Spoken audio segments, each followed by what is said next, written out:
Okay, welcome to the Crow Discovery Project. We got a really cool clip here. The full spectrum rig is starting to pay dividends, and Crow-Et killed it last night. I'll show you the method that she pioneered some time back using auto lighting. So here is the full spectrum camera, and I'll show you what it was that she was doing to catch the object that she caught. So we have it set on auto lighting right now. We typically run on manual, but look what happens when you go out of frame. When you go out of frame, you get this effect, and we can often see stars and other things that you can't see using any other method. So the object that was caught is, I think, solely because she was doing this. Now, here is both cameras to demonstrate that we had the footage I'm about to show you in visual and in full spectrum. So watch both frames. They'll move together so that you understand. This was shot simultaneously on two cameras, and then you'll see it pan down. So the big frame is the Canon in full spectrum, and then the other one is visual spectrum with the Nikon, a telephoto, and a doubler.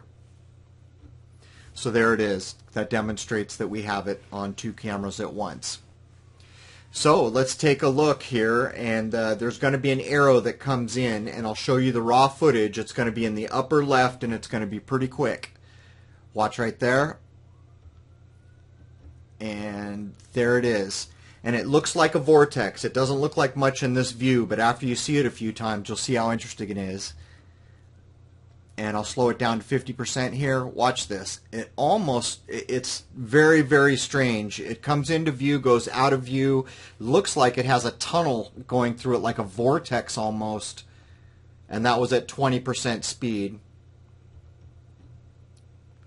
Very unusual object. Okay, so we're going to load up both cameras at the same time to demonstrate that this is only visible using the full spectrum rig.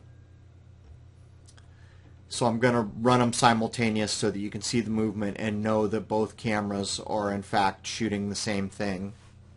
So I'll cue you. A circle is going to come up when the object is going to come in. What you should do is look at the Canon in the upper right. It's going to happen so quickly. And when the circle comes up, just stare into the circle in the upper right image, and you'll see that there is no visible thing. There's the flash. There was nothing on the Canon in visible spectrum. Here it comes again.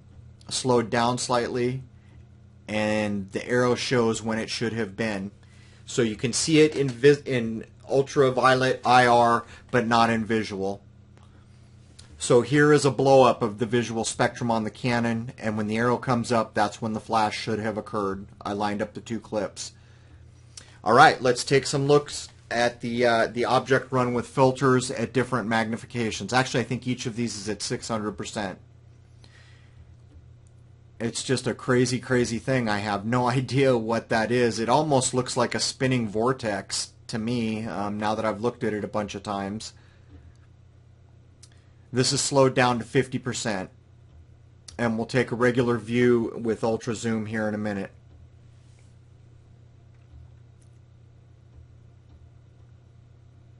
At any rate, you know, using the system that we have now, it doubles the work. It is so much work to run two cameras, then go through all the footage and pair the footage back.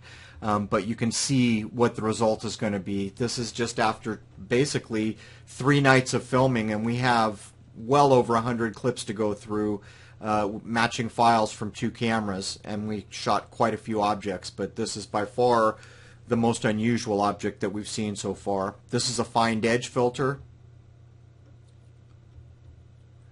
Okay, we're going to take one more view like this, and then I'm going to run it a little more as you would see it through the spectrum camera. There's going to be an arrow that pops up when you should look right here, and that's in real time. 600%.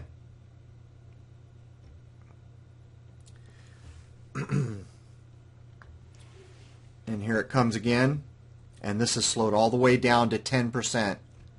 It almost looks like a spinning vortex to me, but it is very strange that you cannot see this invisible light, and I'm pretty sure if Crow-Et had not been using the auto lighting in the way she was, we never would have saw it. Here's the original file, upper left, and there it goes.